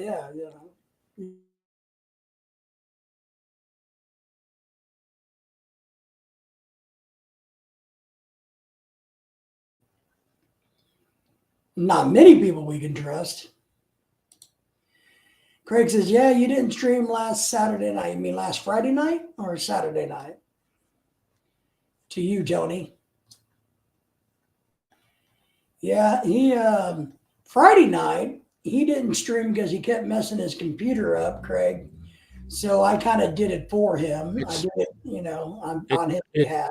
It's still messed up. I just found out because while I got the headset on, my microphone's working, and I tried looking on the sound thing on the computer. I can't make heads or tails of it. So yeah, I'll get it one of these days. Yeah, he just kept messing it up, Craig. Couldn't do it, so I thought it'd be nice and yeah. I tried to ask some advice from David there, but he was yakking so much that he didn't notice I was sitting there waiting. Oh Lord! Or maybe he did. You never know. You should have heard me. You should have heard me talking. Yeah. So hopefully the Yank will be back Friday night, right? Is that your goal? Yeah, I'll be here Friday night. I just when I get back to the Philippines, I'm going to do mine in the evening and not in the morning like I was, because when I do them in the morning, it just ate too much of my day up. Yeah. And I didn't feel like doing anything after that. I mean, I was getting up for myself, I get up at 5 o'clock and have my coffee and stuff and eat, and then Yeah, Tim says he has his friend check on him for his health. what? Tim, aren't you thinking about coming back to the States this year? Oh, okay. Yeah, okay. Yeah. So hopefully all that goes well for you. Yeah, there's a couple people here. If I saw some foreigners in the store while I was at the grocery store, and I walked by, I said hi because the guy's looking my way, but I'm at this point in time, if I know a couple people, that's okay, But right now, I like enjoying the time because I don't have you know people in my ear all the time. Yeah. Quiet. Quiet time is good. I'm a big believer. My wife doesn't believe this, but I'm a big believer in having quiet time. Whether it's a day or two where you basically just kind of zone out and you chill out. Maybe it's called depression. I don't know. But I like having that time every once in a while where you just, Yeah, when my first trip there, my wife would say, "Hey, there's a foreigner there. Why don't you go talk to him?" I said, "I didn't come 8,500 miles to be talking to people like me, yeah, especially my first time. I wanted to get out and about." It really, for me, it didn't feel any different because you're used to foreigners here. It felt really strange to hear somebody calling me a foreigner. Well, and that's the difference, to be honest. There is a huge difference. And this is the only thing I've tried to explain to some folks in the Philippines when we're there, is America is full of foreigners I see foreigners every day, all over the place from all over. So it's not a big deal for me to be in a different country because in America everybody's from a different country. So Hey, it's really when not that because they'd ask, oh, well, how do you like being around all these foreign people? I'm like, well, you don't live in America. I When you live in America, everybody's a foreigner. I'm gonna the money I spend now, or that I will be spending on healthcare, that I won't be using every day because I'll be there, and I'll be buried there, or ashes thrown around. But I I'm probably gonna get rid of those ones here and use them to pay for the private insurance. There's several companies, Sigma, and there's a couple of them have offices in where I'll be. So I'm going to check that out. I don't know up to what year. I was under the impression, and maybe I'm wrong, and somebody could correct me, but for some reason I was thinking that you would only get insured up to 70 years old. I don't Yeah, know if I'm I think you got to read your policy. You over know, there. I'm talking. I watched Geo a little bit, and I looked at this link he's got down in his channel, and he only gave one link, so maybe he gets a little. but whether it's like Pacific Cross or this or that company, they Yeah, all yeah. Cigna's a big one, but that Blue Cross has an extension. But I asked my insurance company now.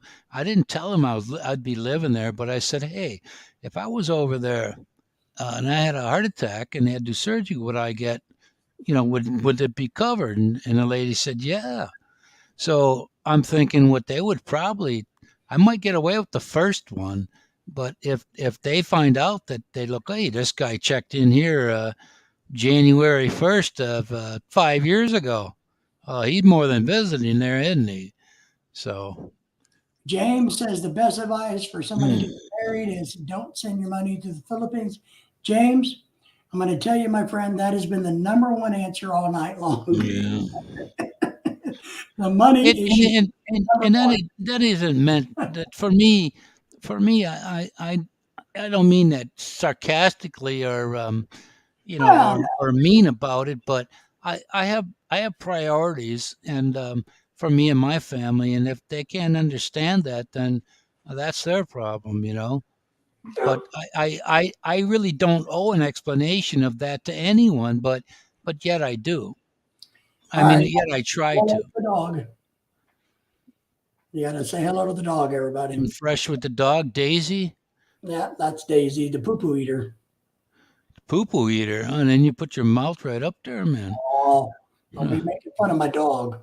No, man, the dog eats shit, and that's what you just Well, she said. did when she was a puppy once. Don't be making fun of my dog. Go there. you Never, you know, puppy issues never end, right, Craig? dude, Yeah. I mean this so sincerely too. If after I'm done doing what I need to do, then that's different. Then it's different. Well, there But is, but don't expect me to do it while I'm trying to accomplish that. if you have Mm. debt and you have bills, then you need to, those are priority without question. John picking And his kid up there, huh? hanging out in the All sunroof. right. He's probably one of those, stalkers out in the parking lot looking, Stalkers. they probably some crazy Karen is probably Oh out. no no no no. Oh, please. There's a guy out here in his car on his Well, you're phone. in California. That's the right place for that, isn't it? Yeah. Southern California, anyway. So crazy Karen out there. Hey James, are the cops still allowing people to go into Walgreens and take whatever they want and walk out? Yeah, pretty much. The one thing I tell people about finances is this. I'm going to give you an analogy. Analogy is when you're on an airplane, right? And the little stewardess comes out when you first get on and says, "Okay, Flight remember." attendant. Flight attendant, thank you. Is that what they're called now? Yeah. Okay. The human being who tells us what to do and not to do on an airplane, when they instruct us on how to use the oxygen mask when it falls down, right? What do Hmm. they say? The first thing you got to do is put it on yourself Hmm. before you can help somebody else. Money is the exact same thing. You got to take care of yourself first, then you can help others if you so choose to. Yeah, I mean, don't think because time has lapsed from the request to when and if I actually do it, just to be spiteful. I'm serious when I say I got priorities here. I'm 61 years old. I'm not 32. So Well, that but third. even if you don't, but I'm real big on this point. Look, even if you don't have priorities, the money that I've made is my money. Well, That's you spend it my the way you see money. fit. Yeah, but That doesn't give anybody entitled rights to my money just because they want it. I don't care who you are. My money is my money. I made it. I worked my ass off but for it. I got some pretty nice nieces and nephews. They're cool little kids, but Yeah, we do you know. too. And if you want to share it, that's great. But how dare you think you're entitled to my money? Mm. That's my thing. How dare you think you're entitled? Well, no, none of them have ever done that, but Well, do it in a kind of that soft way. this past year was Babysit. the first time that I actually was able to address that myself, not through somebody else. So there's Joe. James, in my opinion, the best advice, the new boyfriend's going to do it. Yeah. Mm. Best advice, don't get broke. Yeah. Joe's in the house. There you go, man. Yeah, You gotta have. James. We were talking about that earlier, James, about don't spoil your Filipina either, part of that. If you can't feel yourself being drained that way, then oh man. Well, if you can't do it, don't do it. If you I can't mean, send but I'm saying if somebody's going, knowing in the back of their mind, well, this is starting to be a bit yeah, too much, but they keep going. And then when I they get agree. to the end, I would sit there and ask all of them, I'd say, can anyone in this that I know there, if I have to have a surgery, a bypass surgery, and I need $25,000 American, over 1,000,000 pesos, what can you do for me? Sorry, Kuya, don't have it. Sorry, sir. No in stock. You know? Well, but it is crucial. But a lot of the guys will get into financial trouble, or they inflate their finances because, like we talked about, they're shipping the girl $500 a month, and they're struggling in America because they're giving so much of their money over. So therefore, the girl has unrealistic expectations when they come to America. So that happens. I mean, it just does, and the guys do it. A lot of these deadbeat guys or fat ugly guys like me who can't get a girlfriend in America, they're hoping to get this cute wife, and that's why they blow their money. And you know, yeah, don't ever start a new. Oh, that's a good one, Tim. I like that. I'm going to write that down as a device. Don't ever start a business in the Philippines. I agree with you there.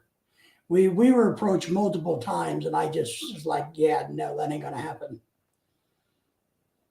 If you don't have, if you don't, if you're spending your last dollar to make that happen, you don't want to. But like, say if you got money to burn, as the term is, and you got to teach you got a wife and the kids, and you go, well, I want to teach them something. I don't know much, but this is what I can do. I'm going to teach you how to do this.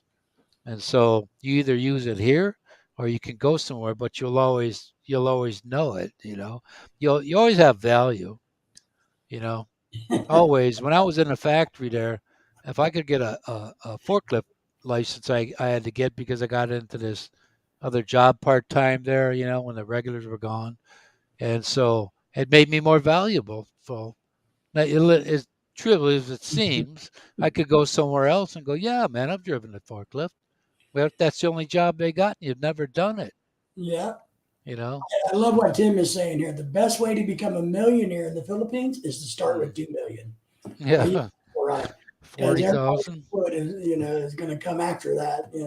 Let me help you. I can help. I heard a story down there. There's an older retired American. I don't know how old. I forget how old he was, but him and his Filipino wife, and he had a little boy.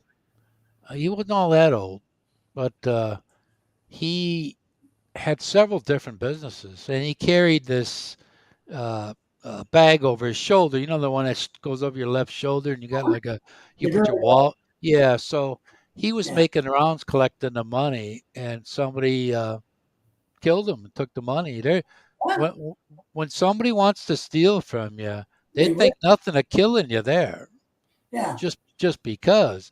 But he got killed in front of his family, you know. And then when I Well, talked to that, what's his name, that guy Philip Rizzuto, I think he got off of YouTube though. He was having health issues, but I liked his channel.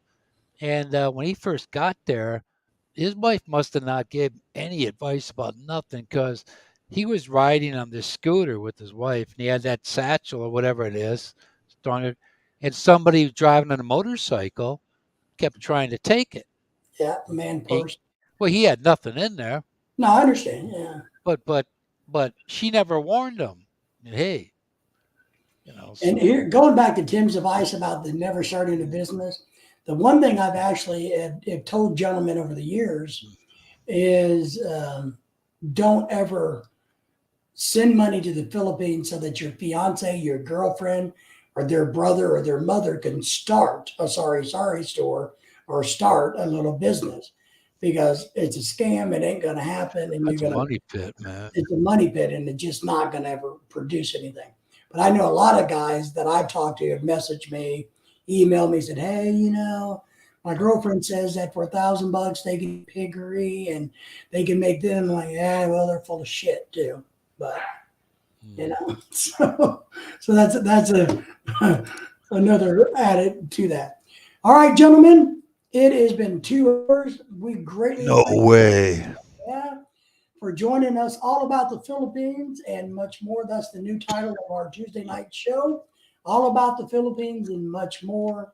Make sure you guys go, if you haven't subscribed to each other's channels, do that and go see or join us Friday night for a Yank in the Philippines. What are you doing, 5 o'clock or 55505. 5:05? He can't do 5 o'clock or 5:30. He has to do 5:05. Yeah, 505, like Turner Broadcasting, that Dan, odd. we appreciate you as always. And join us next Tuesday. Join the Yank on Yeah. Friday nights. And everybody, we Hey, appreciate you. Take care. Oh, go watch my latest videos about my auctions and stuff. oh, A bunch of those coming out. I really want your opinion about whether you think how stupid I am if I'm getting it's financially a exposed it, or not. it's a riot. You got to see it. So all right, take care, guys. Be safe. See ya.